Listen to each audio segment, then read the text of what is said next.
All right, what's up everybody? Welcome back to another episode of Gunfish TV. Hopefully y'all can hear me. The wind is blowing really hard out here. It wasn't blowing this morning, and now all of a sudden, now that we've come fishing, the wind has just picked up and it's white capping out here and you name it. But anyway, we're out here on Lake Gaston. Got my daughter with me, and what I'm doing is I'm doing a little bit of pre-fishing. Got a tournament coming up this Saturday that I may fish. I'm not sure if I am or not. But last year at this time, I figured out to fish on a particular pattern, and I want to see if they're still on it today. And if they are, I think I got a really good chance of maybe doing something in this tournament. But like I said, I'm not sure where I'm gonna go on Saturday. There's so many places I want to go, it's not even funny. So, but I wanted to come here today and give them a shot here. So I'm gonna start off, do a little bit of flipping, throw the frog a little bit. Let's see if we can catch them. All right, so somebody told me the other day with one of my videos, they told me to let y'all know why I step on my trolling motor when I'm lowering it, when I'm deploying it. Well, that's because on these motor guides, the pins, when they lock, you have to take the pressure off of them to be able to unlock. If you just sit there and jerk it, you'll never get this thing unlocked, or you'll break your rope or whatever. You take your foot, you push down on your trolling motor, and it relieves the tension on those pins, so it allows you to pull your rope back and it deploys easily. So I just wanted to let y'all know that because some people didn't know, so that's why I step on my trolling motor. All right, I'm gonna start right here on the inside of this point right here, and I'm gonna start off flipping this Zoom Centipede and June Bug with a 3/8 ounce silver bullet weight, 20-pound test, Cast King copolymer. And the bite that I got on last year was with this particular lure, and it was hot. I mean, I caught a ton of fish on it, and basically I was catching them in the grass that was dying. The dead grass patches where the dead grass would meet the new green grass is where the fish were, and I destroyed them. So, and I caught some big ones. So hopefully I can catch them like that today. It was right around the same time of the year. The wind was blowing that particular day as well, but the wind is blowing a little bit harder today. But we're gonna make things work, but we just gotta see if we get bit and kind of go from there. I'm gonna throw the frog some too, but this wind is blowing really hard, which is fine. It is what it is, but we just gotta kind of see if we can catch them like this first. This patch of grass is the one that I would expect to catch the bigger fish out of. This is a patch of grass leading directly up to the main lake, to a main lake point. Be a perfect place for one to be. Big female finished up spawning, and she's coming out here to feed up and get ready for her summer deal. This is where I would expect the big one to be.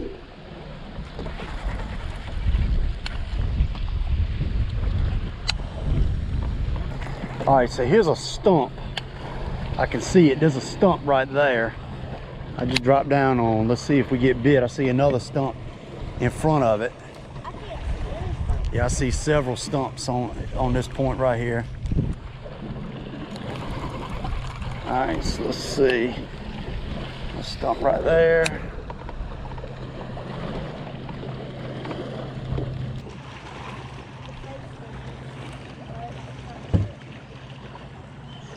There's one right there on that stump. Yep, on that's a little spot up here on this point. Nice little spot. Whoop, chill out, bud.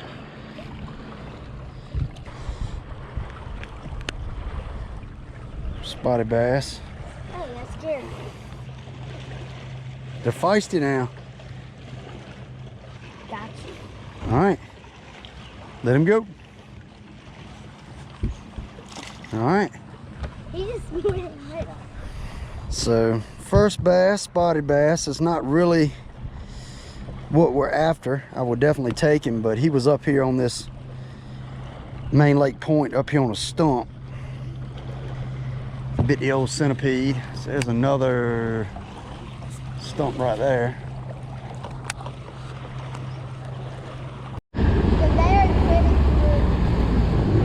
All right, so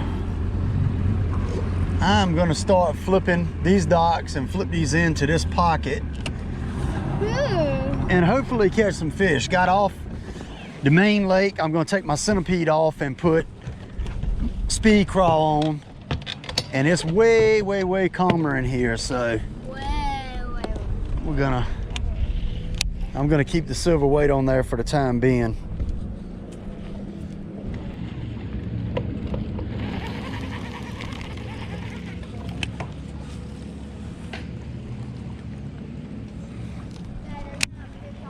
Yeah, I know it. You said that to me.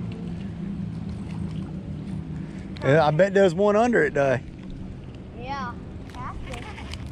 Look, got that one. Got one. Got that nice largemouth. Yeah. Oh, that's a big spot. Come here. Come here. They're feisty. They are feisty. About time. It's about time to catch one. Check him out. Fat little spot. Got him. All right. Let him go. Watch this. He's right there off the corner of that dock. There he goes, back in there. Look, he just spit up bubbles. Yeah. That's about a 1.75 pound spot. Good spot. Yeah, off the corner of this dock right here.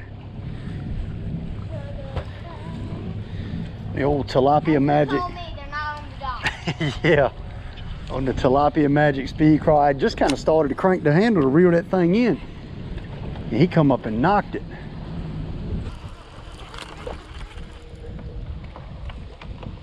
God, look at all that fry. What? Good God. You might have to cut it. How'd it get in there? I thought it was inside.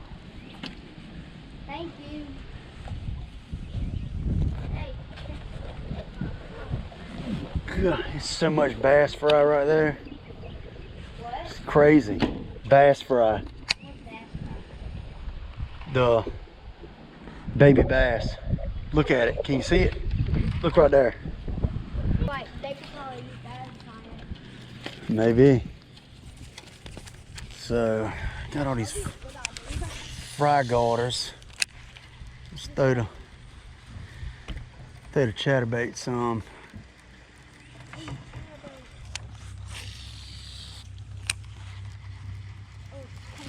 There's one. Off that, yep, off that grass. There's a nice one. Off front of that grass right there. On that old jackhammer. Yeah, that's a very good. Get in here. All right. I'm scared to spray it, but I don't know how. Oh, you're good. I don't know how to do it with this hand. How do you? Hang on. There's a little bass right there in front of that grass right there. Got him.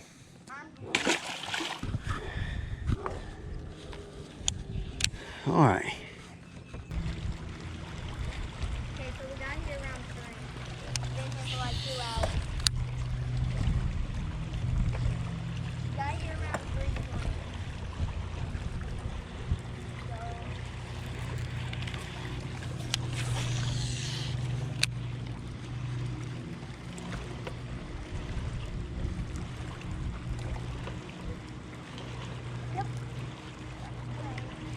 There's one. Nice. On the old chatterbait. That's a nice largemouth. Gosh, that scared me. That scared me. Come here. I need to take There's off one. my crop. All right. There we go.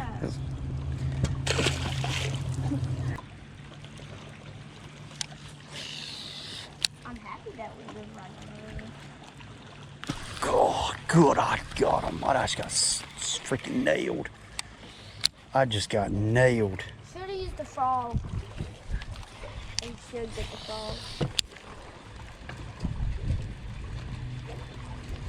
Got him that time. That's a good one. Yep, right there by that dock. Come here. You need that. Get in here. Long, skinny sucker. Fry garter. What? Another fry garter. How do you see frog on there? Yes. Bit it right off that dock. All right, so that fish bit my chatterbait right as I brought it by that dock. And I threw back up there and he bit it again. It was a long, skinny fry garter. He was aggressive. He was right on the edge of that dock. When I brought it through there again, he smoked it. So kind of figuring something out now, and these are largemouth, they're not spots. So these are, the last 3 fish I've caught have been largemouth on this chatterbait.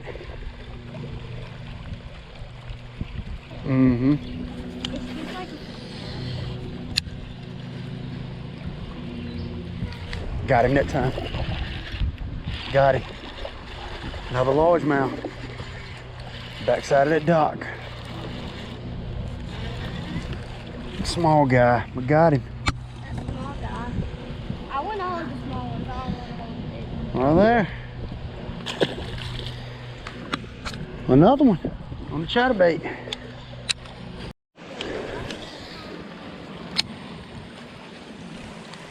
There's one. There's one. That's a nice one. Oh, God, that was a nice one. That was a nice one right there. Right here on the side of this point. Oh, that was a 3-pounder. Really? Yeah, that was a 3-pounder. That was a nice fish. Nah, I don't think he was 4. That was a 3 though.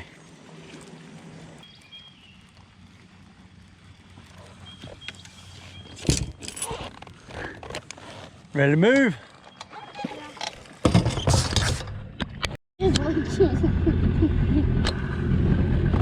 All right, we're gonna give her a go right here, and we're gonna stick with the chatterbait. Not gonna change up at the moment.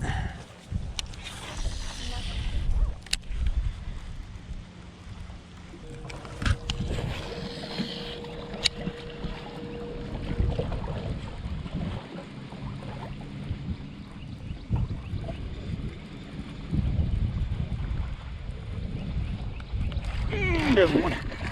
Look at that raccoon perch. Check that out. It was in his stomach. No, it's not in his stomach. Oh, raccoon perch out here. It's pretty cool. Pretty cool. Wouldn't expect to catch him out here. About to get us a little nightcap of spotted bass action right here on this point before I leave. Pull up there with a shaky head and catch some old spots. I think I might get right and do that while this sun's setting. Figured a little something out. I don't know if I'm gonna fish the tournament or not, but I feel like I could take that pattern and expand on it in some different areas. And that's a pattern that I got on years ago in April in a tournament. And I actually lost a winning fish, went over 4 pounds. Doing that, fishing tight against docks with a chatterbait, just reeling it right down beside the edges of the docks. And I think they're mainly fry garters, but you can occasionally pick up a big one. I did lose that one over 3 pounds earlier. Let me get my shaky head out.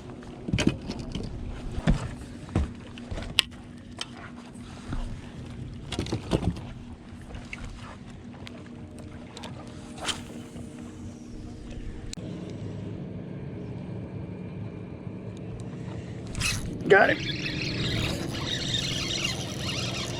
There he is, little teeny dude. I want to hold it. Because it's little. I want to hold it. That's a little teeny. Little. I'm kidding. I'm holding it. That's a little teeny guy. Little teeny guy. Come here.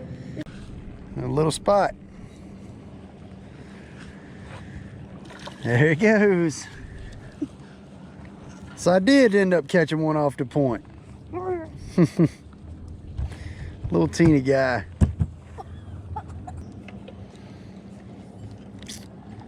All right, we're gonna finish it up. We are gonna finish it up. Throw in something I ain't thrown all day. We're gonna throw the buzz bait down this grass line. This little short grass line right here. And then we're gonna put it on the trailer.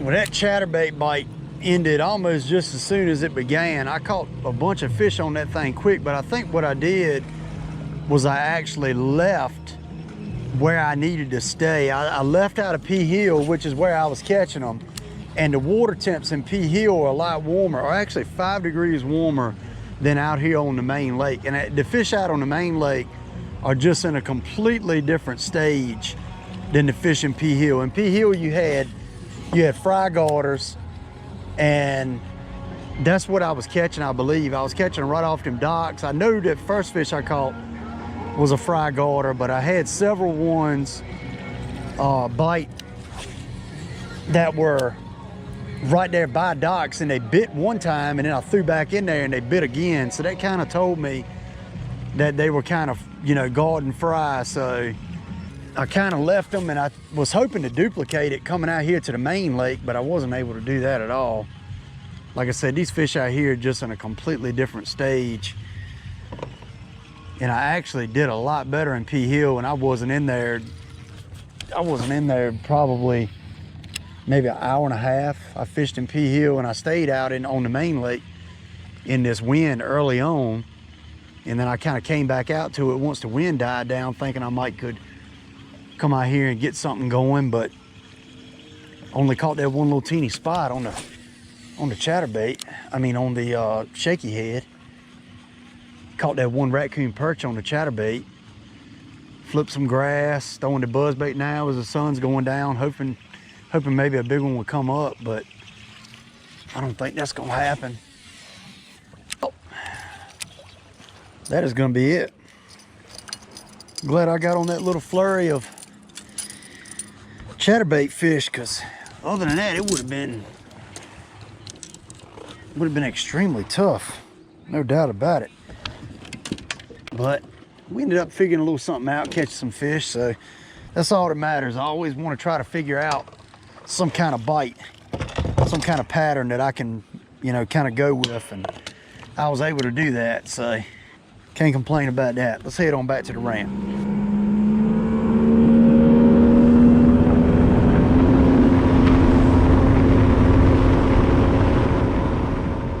All right, so I wasn't able to do an outro tonight. We got back, it was late, and it had got dark on us and all, so kind of, you know, doing the outro now. But basically, I didn't fish all that long. I think I fished like 3 hours. So I was kind of running around. I started on the main lake, tried to run a pattern that I fished last year, this time of the year, but we're kind of a couple weeks behind with the weather we've been having. You know, we're pretty behind on the fishing and where it normally is for this time of the year, right here in the middle of May. So I ran off the main lake, which was rough as crap. It was white capping out there. It was heavy winds, 15+ mile per hour winds out there. And I wasn't really getting bit. So I ran back into a main creek, into P Hill Creek. And I wanted to start fishing, seeing if I could find some fry garters. So I started throwing that ChatterBait. I caught that first fish quick after I found this fry in that pocket. And I caught that first fish quick. It was a nice fish. So then I started kind of running that, and basically what I was doing is I was throwing that ChatterBait, and I was reeling it parallel to those docks, and right by those side corner posts of those docks, where that fry would set up right on the shade line. And those fish were really aggressive, the ones I was catching. A couple of them hit the ChatterBait even before I caught them. You know, so I knew they were fry garters, and I kind of hit that little stretch, and I caught them pretty good. And then basically what I did was I tried to run out to the main lake and duplicate that pattern. And the fish on the main lake just are behind the fish that are in the creeks right now, way back in the creeks. It was actually a 5-degree temperature difference between the main lake and the particular creek, P Hill Creek, that I was fishing. So kind of keep that in mind. You know, you can really wear those fry garters out on a spinnerbait or a chatterbait, but a lot of times on big lakes like Lake Gaston, the fish can be in different stages at different areas of the lake. So kind of keep that in mind and use that on your next trip out. So anyway, thank you for watching, and I'll see y'all next time on Gunfish TV.